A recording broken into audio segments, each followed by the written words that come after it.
Welcome to Ann Taylor's Firewall. This presentation explores why the fight over itemized financial disclosures isn't just about accounting. It's about protecting a sophisticated firewall designed to preserve Bryan Kohberger's constitutional rights and set the stage for a massive post-conviction PCR challenge. If you caught the Harsh Reality show today, you saw him cover an email breaking down why Ann Taylor is fighting so hard to keep the defense financials sealed. Special thanks for Harsh for covering and reading my email. Now back to the roadmap. The primary risk of itemized financials is the transparency for the prosecution. These records reveal exactly who is being paid and when. This would include retaining the experts already in the case, Cy Ray, Brent Turvey, or Gabby Vargas, and others, or retaining new experts preparing for the post-conviction relief filing. The snow globe refers to the state's 68 terabyte unindexed discovery. Financial records reveal how successful this tactic was. It would show if Taylor had to drain her budget and time just to pay digital data processors and vendors, preventing investigations into alternative suspects, a key element of the future ineffective assistance claims. The inquiry into media leaks, like the Dateline Special, is a tactical trap. Unsealed financials would allow the state to cross-reference defense expert work dates against leak dates. This creates a fracture in defense credibility and potentially dismantles Taylor's expert network. Under State v. Drapeau, evidence is only new if unknown at trial because the defense knew of the leaks pre-plea. A final report is mere confirmation. Relying on newly discovered evidence alone is legal suicide. The strategy must shift to a more aggressive constitutional framework. Per State v. Coffin, a guilty plea waives most defects. Taylor knows that. By signing the plea with awareness of the leaks, they procedurally cut off their right to those leaks as an independent claim. This is why the sealing of financials is vital.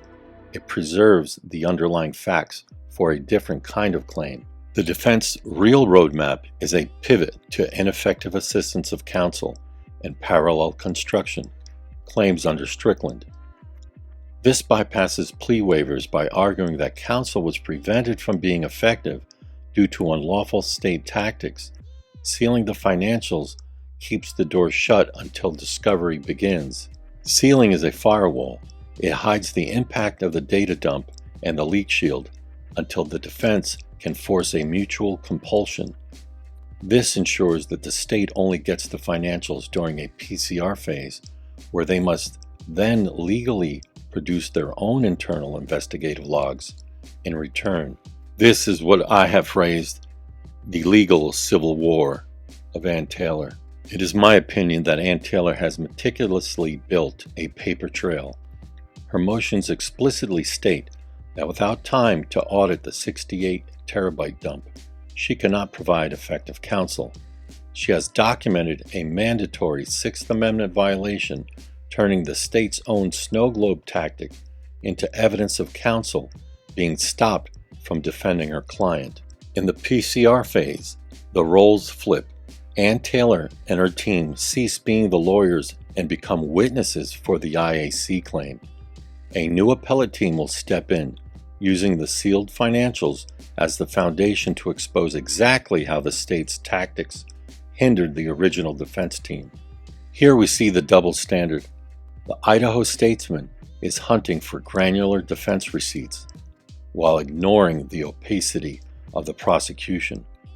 Prosecution costs are hidden within bundled FBI and ISP agency budgets, creating a strategic asymmetry that serves the state's narrative.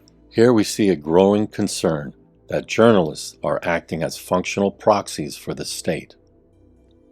By using public records laws to obtain information like defense financials, they provide the state a discovery bypass, circumventing civil PCR rules and discovery, dismantling defense strategy before the legal clock even begins. This intervention creates a side door to information protected under Idaho procedure. When media actions perform investigative functions traditionally reserved for the state, like auditing the defense experts' networks, they effectively act as investigative proxies, whether intentional or not. While the public debates the defense's $5.5 million, the vast hidden millions spent by the FBI and ISP on surveillance and IGG remain opaque. This is parallel construction in its purest form, hiding the most expensive investigative methods behind a wall of public safety while demanding total transparency from the defense. Ultimately, sealing the financials is the only path. It protects the ineffective assistance narrative and ensures that if the state wants to see the defense's paper trail, they must first open their own hidden books on parallel construction. It is the tactical pillar of the entire defense strategy. Bam! This perspective reminds us that what looks like a simple accounting dispute is actually a battle for the integrity of the Sixth Amendment. If you found this video helpful, please consider supporting the channel. Thank you.